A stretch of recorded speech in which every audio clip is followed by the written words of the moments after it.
Hey everybody, from the States, I'm Nick. And I am Tim. And today we're talking a little Peavey ValveKing 20. Actually, it's the ValveKing II 20-watt mini head that Peavey came out with recently. And actually, there's been a lot of reviews out and things around it. But we want to do it because this is a surprising little head. And I think a lot of people think Peavey and they think like full-on cranking metal. Or they think the first guitar they had. I think there's a lot of people that Peavey Bandits. I'm more from that group. I had the Peaveys in the 80s in high school, and they were all the rage back then. Probably some of the best solid state amps out there, really. I mean, people still look for them. Yep. Some dudes are out there who like their solid states, and I actually saw, I think some jazz people like them. They're clean. Playing, yeah, they could get a really good. They get their tone out of them. I think is it a Peavey Deuce or something? Yep. I think our guy had pretty good sound. He was playing an outdoor gig and doing kind of bluesy jazz stuff, and it sounded pretty awesome. And they're still inexpensive. So once again, you go an outdoor gig, you got a basement that you're worried about lightning blowing up. You play that. The other thing that Peavey's been sneaky good at though lately is like the classic 30, the blues, blues 30 as well, and then the classic 20 mini heads. So they've actually gotten some respect. I had a classic 30 for a while, and that's a damn fine amp. All that whole Tweed line of tube amps are they're right up there. I have respect and love for them. They're good stuff. But then I got a Princeton. Yeah, then you got then you went to the real deal. I'm still convinced because it didn't say Fender on the front. Tim's like, I just can't love it. No, I had Peaveys growing up. I have my heart goes out to Peavey. Cool. Hey, let's get a little bit of music going on this thing. So, 20 watts, 2-channel, doesn't come with a foot switch. You got to buy it. There's a crap load of features on the back end that we'll talk about in a bit. But overall, she's got a nice clean channel, which I will let a little tone set going right now.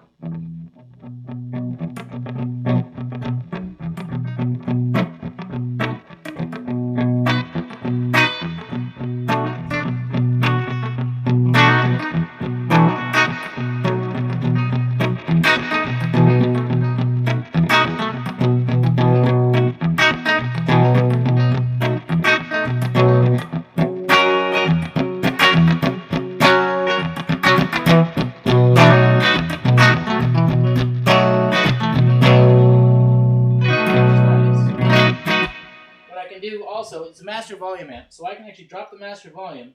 I can crank up the clean volume to really push the pre's a little.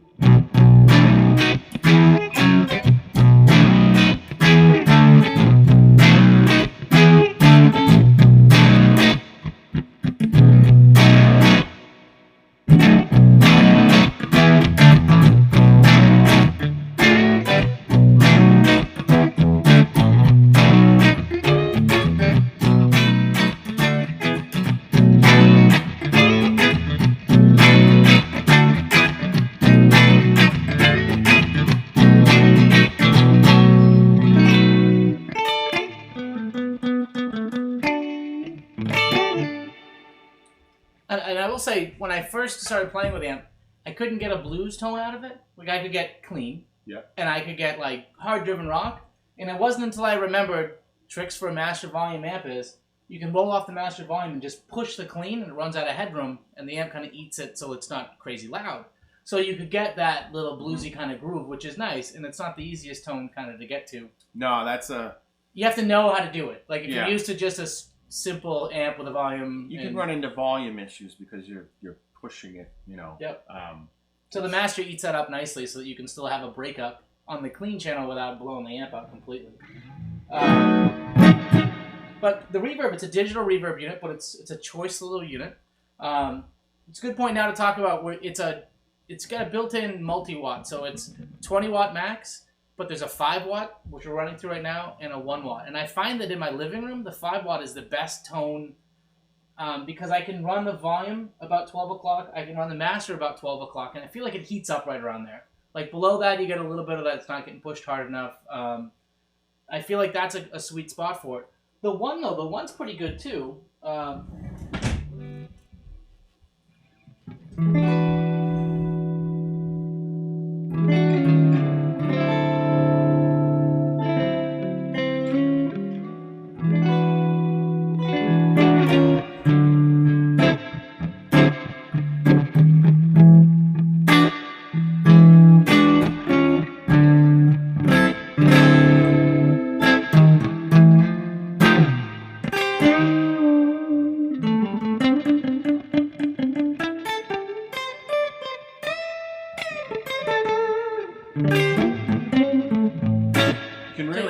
The digital to the reverb. Yeah, it has a little bit of a springy sheen to it. You're right, especially as Minnesota 5 right about there. But what's nice though is we've seen it in a few of the more modern recent ones. The Monoprice, in fact, tube amp, and this guy, you don't lose the character of the amp when you go from the 20 to the 5 to the 1. Whereas some amps that have the Pento Triode, it gets a little darker, it just becomes a slightly different beast. That pretty much sounded like what we heard previously, before. Yeah. And then now, and then 20.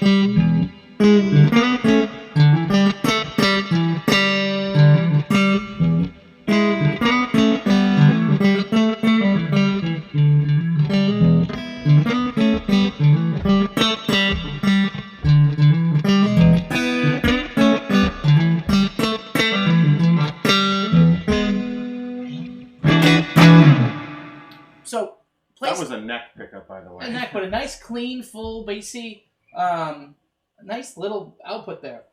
So you also have a gain boost, but it's only a boost only applies on the gain channel. So if you think you can kick over the clean a little bit more, it doesn't work that way. It's probably inform the good people at home. It's coming out of a Harley Benton. Yeah, Harley Benton 1x12 with a vintage 30 in it. Nice, cheap, €100-ish, dollar amp. Cab. So, and it's 16 ohm, 16 ohm. So that's where we're running out there. The amp's got some cool features, and we'll take a brief time here to go over a couple of them. It has this TSI technology, which basically like blesses your tubes as being in good working order. And if it goes anything yellow or red, it's time to swap your tubes out, which is neat magic, I guess. Seems good.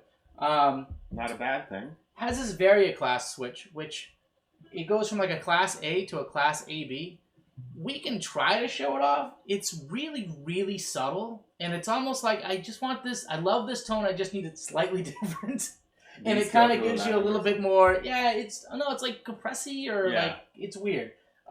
It's really hard to show off though, but I kind of like it in Class A myself. Do you want to give it a whirl? Yeah, let's wait, and we'll do it when we get to the more driven, harder stuff. Okay. But if I switch over to the Tele,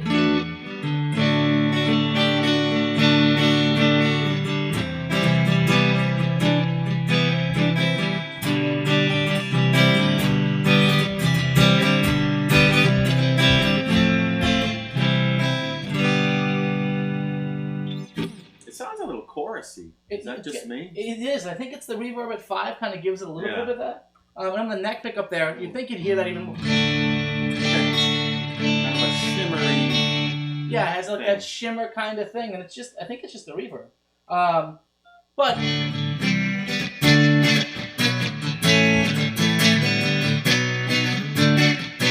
seems to like single coils just as well. It plays pretty well. I mean, the P90s are single coil, but they're a big man's. They're a man's single coil. That's right. We'll run a humbucker through it as well.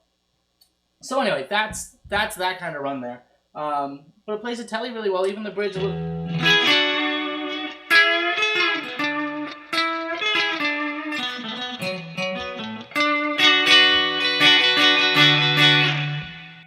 It's cool. Plays kind of a good little bit of thing there. But let's. She's portable. She's portable. She's super light, man. She's tuck that under your coat if you had. Yeah, she's easy to move around. She's really kind of cool. I keep blocking it with my knee. My apologies. But she rocks that way. But You're not here. How loud will it get at 20 It'll watts? get loud. Yeah. Like, I think it's gig loud. It might not be your drummer thinks he's John Bonham loud. Yeah. But I think if you were pushing a 4x12 with us, you could get a pretty good club stage setting with it, or bar room kind of thing. Perfect. But it's a good thing you asked that, because what Peavey also does, and I'll flash up a picture of the back, there's an XLR out simulated, cab simulated, so you can go right to a soundboard with it. There's a headphone jack. So for a true tube amp, you can throw the cans on, listen to it. It's got a dummy speaker load, so you don't have to push it out of speaker load. It doesn't fry the tubes. Listen to headphones. And it also has a USB out, so I can take this feed, run it right into the computer to your DAW, and be able to record in. It only has the, unlike, say, the Yamaha THR series, it only has the affected sound, so it's with the cab simulation. It doesn't give you a dry sound like the Yamahas do, but it sounds amazing. It's a cool little thing. If we only had a PA setup. Yeah. A lot of companies have a great features, but you don't always know. Like, well, what's that going to sound like? But and I'll put a link up right now. Rob Chapman did a great review for this recently. I think the Anderton's channel also has one up. They're a fun little amp there. But you've waited long enough, and if you're still here, you're quite patient. Let's get a little dirty, shall we? All right. But that XLR out, is it just designed to give you the exactly what you're hearing to? Yeah, with a cab simulation. Oh. So it's as though it was coming out of a 4x12. That's cool. I'm gonna drop this back down a little. There we go. I need to hit here. Yeah, there you go.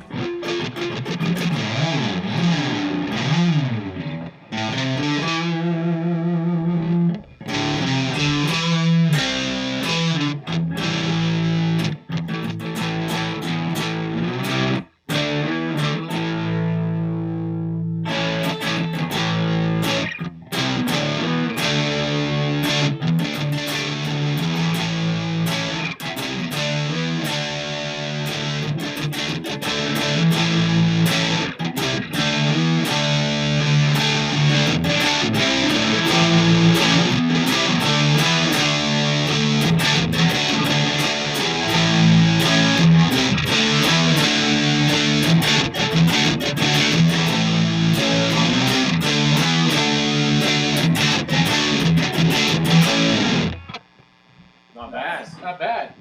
It's got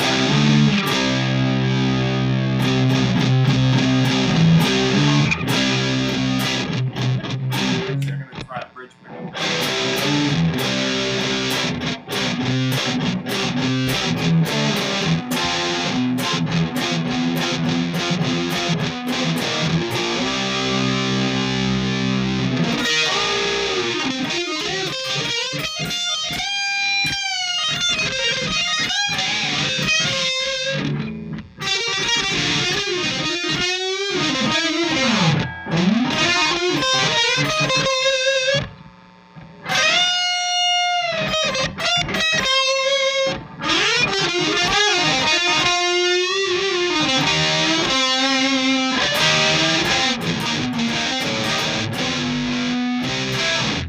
Here, try a little Tele action. Ready?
little thing here. Not only are we going to go Les Paul style, we're going to go active, humbucker, evil, SC1000, L1000, Harley Benton, Joy there.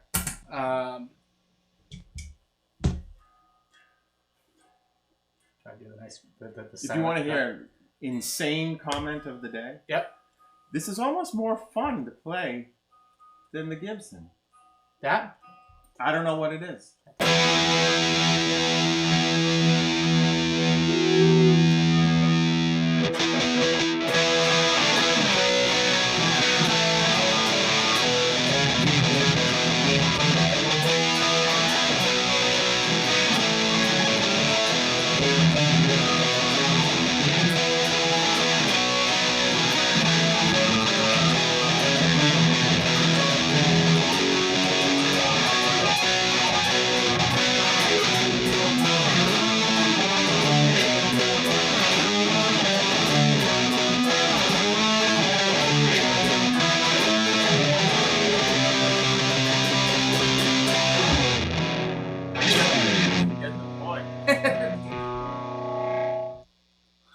HBZ, Harley Benton something. Harley Benton with active pickups.